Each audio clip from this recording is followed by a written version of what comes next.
Vous savez, ça a été une saison inhabituelle et peut-être le plus grand euphémisme de toute notre vie, mais ça a aussi été une saison plutôt incroyable. Il y a plusieurs choses que j'ai l'impression que le Seigneur a voulu nous enseigner. J'en ai certainement pas l'entière maîtrise, mais il y a quelques éléments qui ressortent fortement pour moi. Premièrement, le gouvernement de Dieu repose sur les 2 ou 3 réunis en son nom. Nous avons été forcés d'apprendre cela à un niveau que nous n'avions jamais vu auparavant. Je prie pour que cette vérité s'étende, explose dans le cœur de chaque personne. Et la deuxième chose est tirée du passage du psaume 107, verset 20. Cela dit, « Il a envoyé sa parole et les a guéris. » Et ce que nous avons vu de manière si incroyable, c'est le pouvoir d'un mot déclaré, une parole déclarée sur Zoom ou sur YouTube ou sur Bethel.tv, sur FaceTime, les appels téléphoniques, etc. J'ai en fait connaissance de 2 résurrections d'entre les morts qui ont eu lieu. L'une d'elles a eu lieu après qu'un certificat de décès ait été signé par un médecin dans un hôpital d'une femme d'une autre confession. L'infirmière était si attristée qu'elle a dit: Dieu, celle-ci n'a pas eu la chance de te connaître. Et elle a prié pour elle, et je pense que c'était 2 ou 3 heures après avoir prié pour elle. Elle est revenue d'entre les morts. Elle a partagé l'Évangile avec elle, et bien sûr, elle a reçu le Christ. C'est tellement bon. Notre cher ami Jean-Luc en Suisse a eu celle-là, et en fait 2. Une autre était un suicide, et le Seigneur, dans sa pitié, a ressuscité la personne. Et on a aussi eu nos chambres de guérison qui ont été en ligne. Il y a eu un grand nombre de personnes, je veux dire, certaines sont sorties du coma, et nous avons bien sûr eu tout ce qui est COVID, et les gens sont guéris, et tous les symptômes et le reste ont disparu. Et Jésus est donc toujours au travail, même si nous n'avons pas été en personne autant que chacun de nous l'aurait souhaité. Ce matin, surtout pendant le temps de louange, j'ai ressenti cette touche de guérison et ce point qui portait sur la maison de guérison. J'avais à cœur de faire un décret. Je sens que le Seigneur est en train de guérir quelqu'un qui a des lésions musculaires dans la jambe droite, une affliction ou quelque chose sur la jambe droite, que le Seigneur guérit et restaure maintenant. Il y a aussi, c'est probablement plus d'une personne, raison pour laquelle je n'ai pas l'année exacte, mais c'est entre 10 à 15 ans qu'il a eu un traumatisme ou une sorte d'accident et des migraines de l'arrière de la tête qui vont vers l'avant et des migraines débilitantes que Jésus est en train de guérir en ce moment même. La troisième chose est qu'il y a une sorte de détérioration ou quelque chose du genre des os de l'oreille interne. Et le Seigneur est en train de briser ce cycle et de restaurer, donc un miracle créatif. Si vous êtes en ligne ou dans la salle ici et que cela vous appartient, saisissez-le donc, parce que c'est une merveilleuse œuvre de grâce.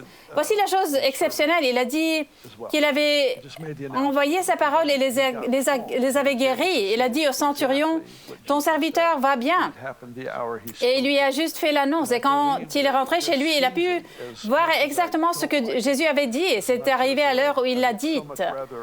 Je crois que c'est cette saison, même si je n'aime pas ça, même si je préférais que nous soyons tous ensemble et que nous remplissions à nouveau cet endroit avec notre famille d'Église plusieurs fois par jour, c'est un privilège de voir à quel point une parole déclarée est efficace et puissante. Il ne s'agit pas de faire semblant. Ce n'est pas une vérité qui appartient à un seul courant dans le corps de Christ. C'est quelque chose qui a été assigné à chacun d'entre nous. Le fait même que Dieu a créé le monde par sa parole devrait nous convaincre de notre responsabilité quant à notre langage, que nous avons la possibilité de parler de la vie et la mort. Tout vient de notre bouche, de la langue. Je sais que les gens utilisent cet outil, la langue, la bouche, à des fins personnelles, et je comprends ça, mais cela n'annule pas la puissance de l'outil. L'outil est efficace, et la langue a pouvoir de vie et de mort. Je vais en fait vous en parler aujourd'hui. Donc, ouvrons nos Bibles à Ésaïe 56. Quelle joie d'avoir Charlotte dans la salle avec nous aujourd'hui. Elle est la joyeuse adoratrice à l'arrière. Nous sommes si heureux qu'elle puisse enfin revenir dans la maison, ici. D'accord? Ésaïe 56, cela va me prendre un peu de temps pour monter une affaire, je suppose, le contexte. Mais commençons par le verset 3. Ésaïe 56, verset 3. « Que l'étranger qui s'attache à l'Éternel ne dise pas, « L'Éternel me séparera certainement de son peuple. » Et que l'eunuque ne dise pas, « Je ne suis qu'un arbre sec. » En effet, voici ce que dit l'Éternel.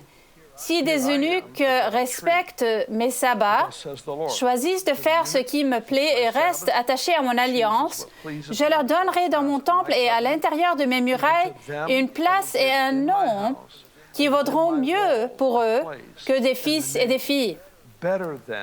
En effet, je leur donnerai un nom éternel qui ne disparaîtra jamais.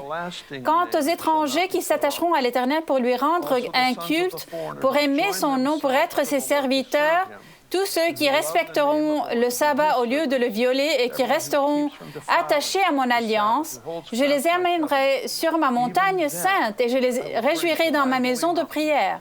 Leurs holocaustes et leurs sacrifices seront acceptés sur mon autel, car mon temple sera appelé une maison de prière pour tous les peuples. Verset 8, déclaration du Seigneur, de l'Éternel, de celui qui rassemble les exilés d'Israël. J'en rassemblerai d'autres en les ajoutant à lui, aux siens déjà rassemblés. Et un passage de la parole très fascinant pour moi. Il y a probablement 1 mois ou 2 mois, récemment alors que je lisais Ésaïe dans le cadre de ma lecture quotidienne, ces versets m'ont sauté aux yeux pour diverses raisons. Premièrement, je veux que vous preniez note du fait qu'au verset 3, il est dit 2 fois, au moins en anglais, il dit « Ne laissez pas quelqu'un dire cela ». Puis il dit « Et ne laissez pas les étrangers dire « Je suis en dehors du plan de Dieu ». Et ne laissez pas l'eunuque qui ne peut pas se reproduire. Ne le laissez pas dire de lui-même « Je suis inutile, je ne peux pas porter de fruits. Je ne suis pas fécond. » Il est intéressant de noter que nous avons en fait reçu la responsabilité de protéger la parole d'une autre personne. C'est fascinant. Tout cela conduit à une conclusion profonde, à savoir que la maison de Dieu est une maison de prière. C'est une maison sur une montagne, sur une colline. Nous avons donc l'image dans l'Ancien Testament du mont Sion et du tabernacle de David. C'est un lieu de louange continue.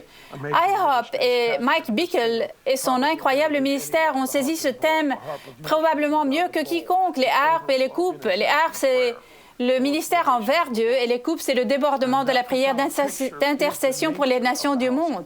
Et cette image profonde est la nature de la maison de Dieu. Mais ce passage ici dit « Ma maison sera appelée une maison de prière pour toutes les nations ». Je pense que la seule chose que j'ai jamais entendue à ce propos est que c'était un endroit où l'on priait pour les nations. Et ce n'est pas ce qui est dit ici. Ce n'est pas du tout le décret. Je veux dire, on fait ça, bien sûr, mais ce n'est pas le décret ici. L'incroyable révélation de ce verset est que chaque nation a des places réservées dans la maison de Dieu. Chaque nation a des sièges réservés. Chaque nation a une place de choix dans cet endroit pour faire la différence. Ce mot prière est fascinant car il ne s'agit pas seulement de ce que nous considérons normalement comme faire des requêtes. C'est un mot qui signifie en fait intervenir. On entend parler d'intervention. Quelqu'un fait une intervention. Il y a peut-être quelqu'un que vous connaissez qui est horriblement addict aux drogues et qui ne peut tout simplement pas briser ce cycle, où ils sont peut-être dans un mariage où il y a des abus terribles. Quoi que ce soit, il y a une intervention. Des groupes de personnes se réuniront et se tiendront au milieu du problème en disant « Nous n'allons pas continuer de te laisser détruire ta vie avec cette drogue. Nous n'allons pas plus continuer de te laisser maltraiter ta femme, etc. » Nous intervenons dans la situation et prenons réellement une position. Cette maison de prière qui est décrite ici, elle est en fait connue dans la déclaration précédente comme une maison de joie dans la prière. Donc, Benny, tu as juste vu l'intercesseur joyeux. Oui, en effet, en plein dans le mille, bien joué. Toute cette maison de prière, ce sont des gens qui se soucient suffisamment des autres pour intervenir, pour se placer au beau milieu du conflit et dans la prière, prendre cette posture qui dit « pas sous ma surveillance ». Il y a une intervention qui se fait, on réunit 2 ou 3 en accord. Une fois de plus, le gouvernement de Dieu se repose et se déploie sur 2 ou 3 personnes qui sont en accord. La présence de Dieu, le gouvernement de Dieu est libéré avec l'unité, avec le cœur de Dieu. On a donc ce passage fascinant de la parole. Je veux donc juste revenir au verset 3. Que l'étranger qui s'attache à l'Éternel ne dise pas « l'Éternel me séparera certainement de son peuple ». Sous la loi de l'Ancien Testament, les Juifs avaient accès à Dieu et ce n'était pas le cas des gentils. Je veux dire, il y avait un moyen pour eux d'entrer, mais le fait est que le peuple de Dieu était la nation d'Israël. Et pourtant, le Seigneur, par l'intermédiaire du prophète Ésaïe, exclame « il y a un changement de saison qui arrive. Et avec ce changement de saison, n'utilisez pas le langage de l'ancienne saison. »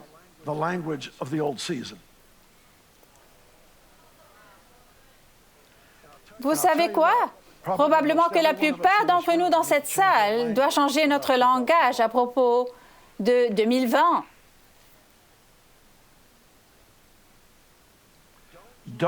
Ne laissez pas l'étranger qui utilise la logique et la raison et même le principe biblique qui était bon pour cette saison, mais pas juste pour celle-ci, ne le laissez pas le dire.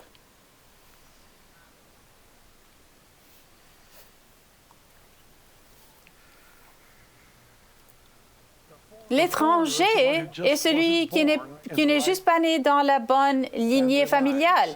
Certains d'entre vous n'ont pas du tout d'histoire chrétienne dans leur lignée familiale. Vous êtes les premiers. D'ailleurs, combien d'entre vous sont des croyants de la première génération? Oui. Le croyant de première génération n'a plus le droit, pas dans la grâce, de dire « je n'ai tout simplement pas l'élan de croyant dans mon histoire ». C'est illégal. Pourquoi? Parce qu'on est dans une saison d'héritage. Et dans l'héritage, on obtient par grâce l'élan des générations précédentes. Verset 3, et que l'eunuque ne dise pas « je ne suis qu'un arbre sec ». En effet, voici ce que dit l'Éternel. « Si des eunuques respectent mes sabbats, etc., je leur donnerai dans mon temple et à l'intérieur de mes murailles une place et un nom qui vaudront mieux pour eux que des fils et des filles. » Quelle est l'idée? L'eunuque est soit né de cette façon. Il y a eu un problème physique à la naissance où, généralement, ils étaient rendus ainsi, eunuques, par le roi qui voulait peut-être que les eunuques gardent la résidence de la reine ou quelque chose comme ça. Donc, la plupart du temps, presque toujours, c'était une chose, soit une chose malheureuse qui leur est arrivée à la naissance, soit quelque chose qui leur a été fait. Et celui qui se sent disqualifié à cause de quelque chose qui lui a été fait, ne le laissez pas le dire.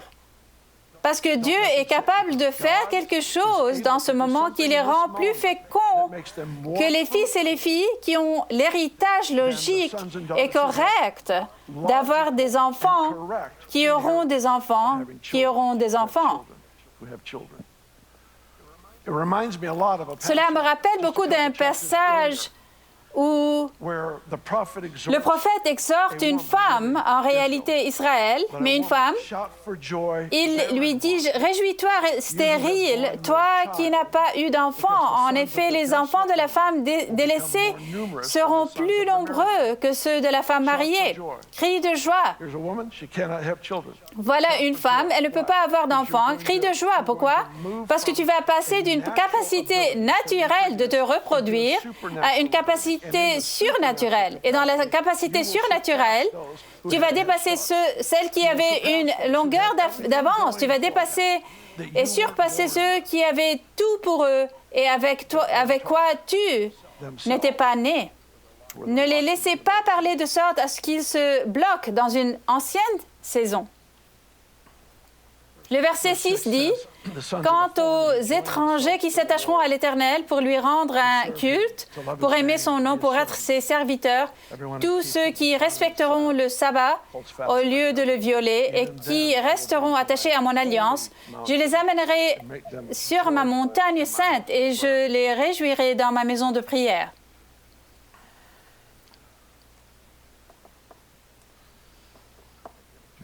Je les réjouirai dans ma maison de prière. Et si nous en faisions une ambition d'être connus pour la joie?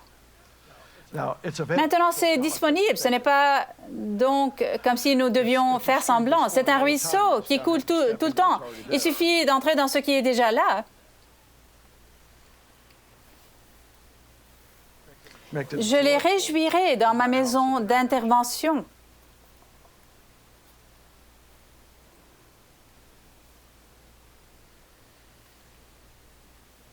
Leur holocauste et leurs sacrifices seront acceptés sur mon autel, car mon temple sera appelé une maison de prière pour tous les peuples. Chaque nation donc a une place réservée dans cette maison. Ensuite, regardez le verset 8. « Déclaration du Seigneur de l'Éternel, de celui qui rassemble les exilés d'Israël. J'en rassemblerai d'autres en les ajoutant à lui, aux siens déjà rassemblés. » Ce mot « exilé » signifie « banni ». Un citoyen d'Israël était banni, rejeté de la société à cause du péché.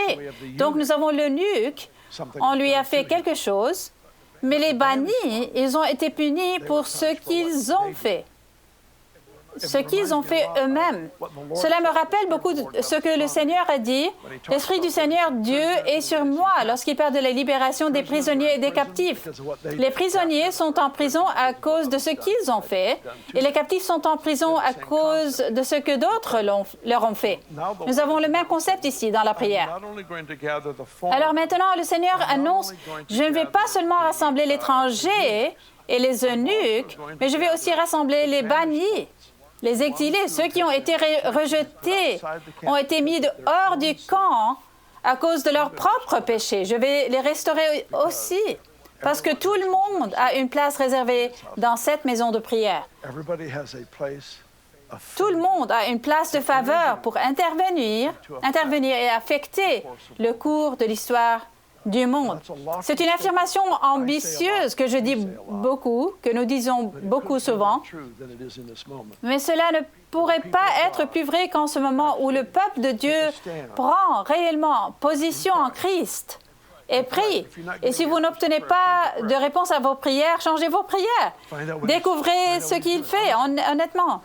Chaque croyant mérite l'élan créé par les réponses à la prière. Et si vous ne les obtenez pas, renseignez-vous sur la façon de prier et priez en conséquence. Parce qu'il y a un tel sentiment d'identité, de but et de foi qui grandit dans l'élan de prière exaucé. Arriver sans ordre du jour. Vous savez, nous avons tous nos listes et ces listes ne sont pas du tout mauvaises. C'est juste que vous êtes censé chercher d'abord le royaume et ces autres choses vous seront données en plus. Parfois, je veux d'abord ce qui m'est donné en plus et ensuite je cherche le royaume. Mais il dit, cherche d'abord le royaume et ensuite parlons de ces autres choses. Il y a encore un passage que je veux que vous voyez, c'est dans Ésaïe 35. Ésaïe 56 parle de ce qu'on ne veut pas laisser les autres dire en anglais, la traduction en anglais. Mais Ésaïe 35 a une tournure très intéressante à ce sujet. J'aime le langage prophétique. Chaque fois que la Bible parle de sources, de pluie, de rivières, vous savez, de piscines, tout ce langage. Une fois, j'ai fait une étude dans laquelle j'ai cherché toutes les références à l'eau dans l'Ancien Testament et presque à chaque fois, j'ai pu trouver une référence au Saint-Esprit liée à l'eau d'une manière ou d'une autre. Donc, que ce soit de la pluie ou un fleuve ou une source, il se passe quelque chose. Dieu est à l'œuvre. Et j'adore ce petit livre, The Cure of All Ills, la guérison de tous les maux. En gros, il dit, écoutez, le déversement du Saint-Esprit est vraiment la réponse à tout. Et je suis en quelque sorte dans cette école en ce moment. Plus de lui, c'est simplement de quoi on a besoin. Je ne comprends pas ce qui se passe, mais je sais que j'ai besoin de plus de lui. Et je sais que nous avons beaucoup plus de lui aussi. Ça a donc été le cri. Nous avons donc ici ce genre de langage prophétique au verset 1. Le désert et le terrain sec se réjouiront, la plaine aride exprimera sa joie et fleurira comme un narcisse. Elle se couvrira de fleurs et exprimera sa joie par des chants d'allégresse et des cris de triomphe. La gloire du Liban lui sera donnée, de même que la splendeur du Carmel et du Saron. On verra la gloire de l'Éternel, la splendeur de notre Dieu. Mon Dieu, quelle phrase incroyable! On verra la gloire de Dieu. Notez bien que la prochaine saison est à propos de la gloire. C'est à propos de la gloire. Il s'agit de découvrir et de réaliser la présence manifeste de Jésus. Nous allons voir et vivre des choses pour lesquelles nous n'avons pas de langage. Il est grand temps que nous restions sans voix. Il est grand temps pour l'émerveillement, que nous perdions le sentiment de savoir ce qui se passe. J'ai vraiment l'impression que ça se prépare en ce moment même. On verra la gloire de l'Éternel, la splendeur de notre Dieu. La gloire, l'excellence de notre Dieu. Mais voici le verset que je voulais. Fortifiez les mains affaiblies et affermissez les genoux flageolants. Dites à ceux qui ont le cœur battant, fortifiez-vous, n'ayez pas peur. Voici notre Dieu viendra avec vengeance, avec les rémunérations de Dieu. Il viendra lui-même pour vous sauver. Au verset 4, dites à ceux. Ésaïe 56 concerne ce qu'on ne veut pas laisser les autres dire autour de nous. Mais Ésaïe 35 parle de ce que nous sommes censés dire à ceux qui sont en crise ou dans le besoin.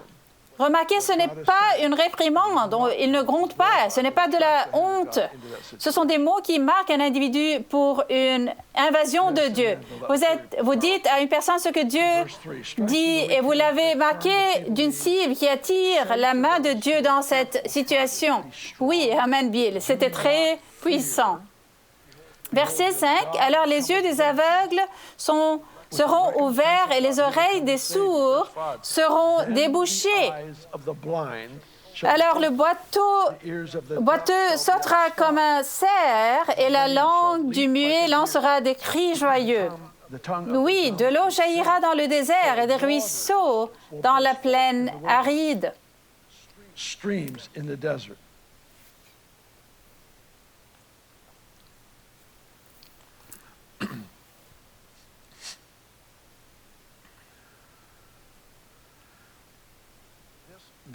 Les 11 derniers mois ont probablement été la plus grande et la plus longue saison de discours avec très peu de limites que j'ai jamais entendu dans ma vie. Je ne parle pas de ceux sur CBS et NBC, les nouvelles. Je parle de nous.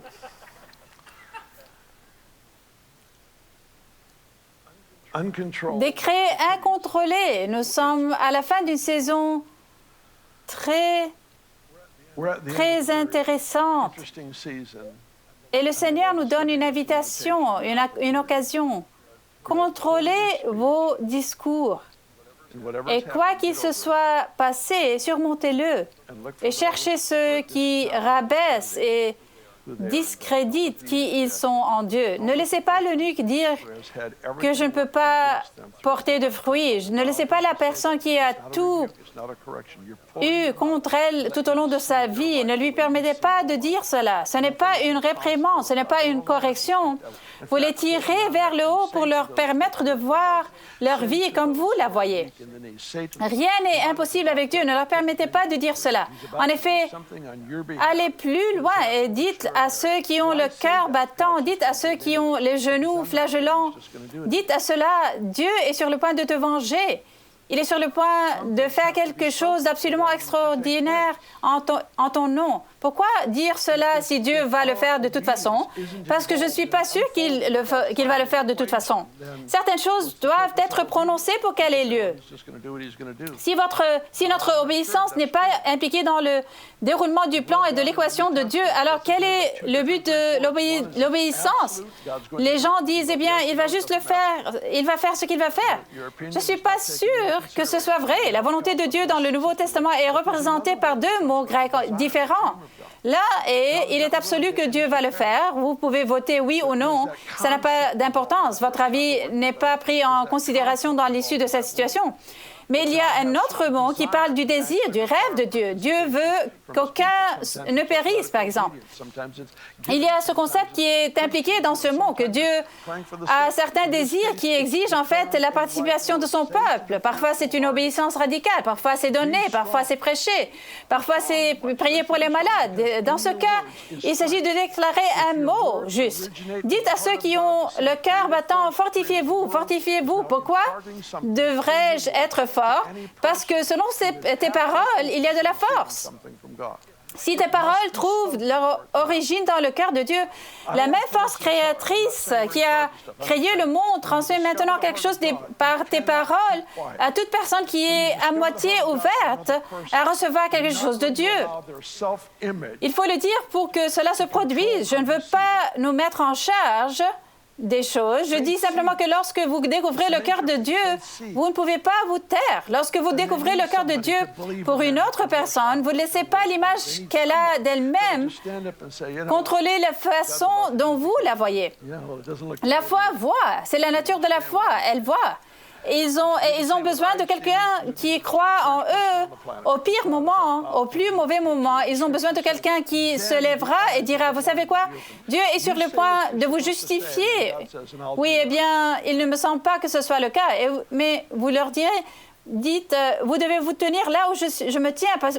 Parce que si vous pouvez voir ce que je vois, vous seriez la personne la plus encouragée sur la planète, parce que Dieu est sur le point de vous justifier. L'Écriture dit alors les yeux des aveugles seront ouverts. Vous vous dites ce que vous êtes censé dire et ensuite Dieu dit je ferai ce que je suis censé faire. J'ai quasiment terminé, c'est tout ce que je voulais dire. Laissez-moi parler maintenant un instant à la télévision. Je sais qu'il y a des gens qui regardent maintenant. Tant de gens sont venus au Christ sur YouTube et sur Bethel.tv. Pour moi, c'est juste une des choses les plus extraordinaires. Des gens sont tombés par hasard sur une vidéo YouTube, ne cherchant pas un culte même de Bethel, ne sachant rien sur Bethel. Ils sont tombés par hasard sur une vidéo et ils entendent l'Évangile et ils abandonnent leur vie à Jésus. Ce que nous remarquons, c'est que la même présence, la puissance de l'Esprit de Dieu qui tombe sur les gens dans ce genre d'environnement ici. Nous avons été témoins maintes et maintes fois à la puissance de Dieu, où la puissance de Dieu tombe sur un individu. Elle vient, repose, si vous voulez, sur une personne assise dans sa maison ou son bureau, à regarder l'émission sur son téléphone. La même atmosphère céleste qui apporte la guérison et la délivrance dans cette salle n'est pas confinée à cette salle. Elle touche en fait les gens là où ils se trouvent. Et certains d'entre vous regardent en ligne et vous ne savez pas ce que c'est que de naître à nouveau, d'être adopté dans la famille de Dieu, de se détourner littéralement d'une vie à se plaire. Tous nos chagrins se sont produits parce que nous avons essayé d'accomplir nos vies sans Dieu au centre. Et passer de cela à devenir un véritable disciple de Jésus-Christ, voilà l'invitation lancée à tous ceux qui nous regardent. Je vous encourage, la Bible dit en effet, toute personne qui fera appel au nom du Seigneur, son nom n'est pas l'un des 1000 faux dieux, il s'appelle Jésus. J'ai entendu cette semaine une personne célèbre dire « Il y a plusieurs chemins vers Dieu. » S'il existe de nombreux chemins vers Dieu, alors la crucifixion de Jésus était un acte insensé et sans valeur. Il était inutile et stupide, mais ce n'était pas le cas. Il est mort pour toi et moi. Je veux vous encourager à tourner votre cœur vers lui-même en ce moment et à prier et à lui demander de vous pardonner vos péchés. Allez dans le bavardoir, car nous avons beaucoup de gens qui sont là pour vous servir et prier avec vous. Je veux vous encourager dans votre cheminement vers la foi aujourd'hui. Cela changera le reste de votre vie. Vous pouvez dire sur votre propre vie, je ne suis plus l'étranger en dehors du plan de Dieu. Je suis au centre de ce que Dieu dit, de ce qu'il fait. Je suis plus celui qui a eu quelque chose qui lui a été fait. Je suis maintenant la personne sur laquelle Dieu a déversé sa grâce et sa faveur. Je vous encourage à faire cela en ce moment même. Les autres, veuillez vous lever avec moi dans cette salle. Laissez-moi prier pour vous. Et puis, c'est Christ qui va venir. Eh bien, c'est un plaisir de vous voir, les gars. Et vous tous qui regardez en ligne, votre tour est proche. Nous travaillons sur cela. Nous ne pouvons pas vous donner plus de détails pour l'instant, mais regardez vos emails et tout ça. D'accord. Père, je demande que cette saison soit difficile à rater, qu'il ne serait difficile de rater ce que tu dis à un moment donné. Que ce serait comme une lecture corrective.